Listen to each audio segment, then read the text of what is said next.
Hello, I'm John Persinos, Managing Director of Personal Finance and its parent website, Investing Daily.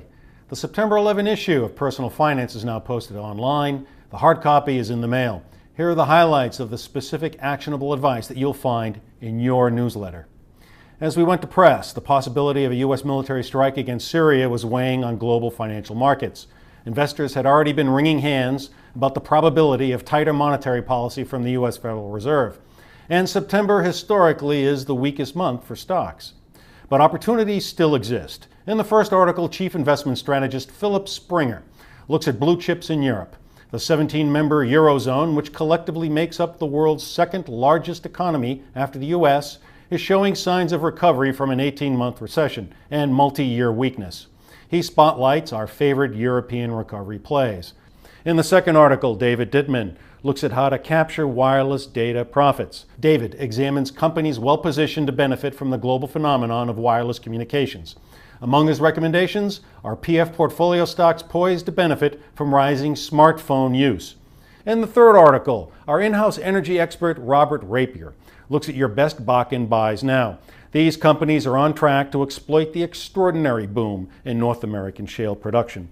Crude oil production has exploded in the U.S. over the past 5 years as the decades-old practice of hydraulic fracturing, dubbed fracking, was combined with horizontal drilling to open up oil resources that had previously been uneconomic to exploit.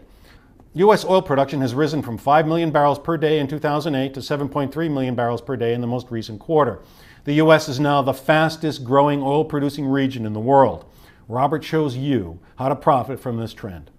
In Growth Track, I explain why investors should remain positive. As the global economy continues to rebound, these high-quality growth stocks are positioned to prosper despite anxieties overseas.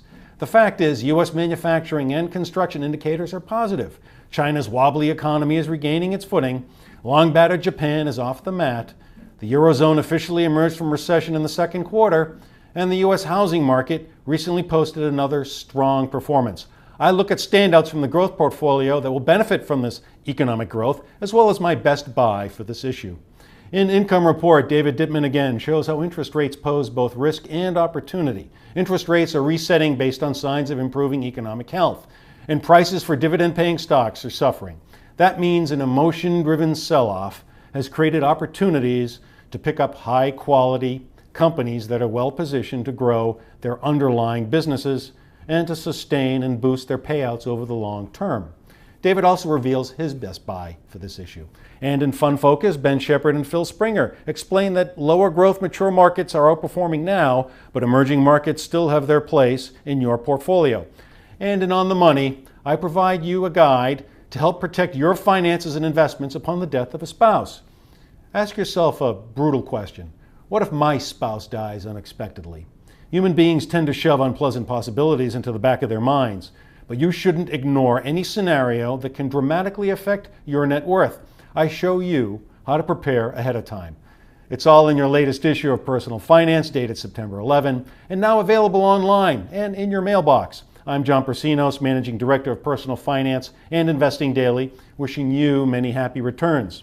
And as always, please keep that feedback coming. Our entire team of analysts are here to help you build wealth.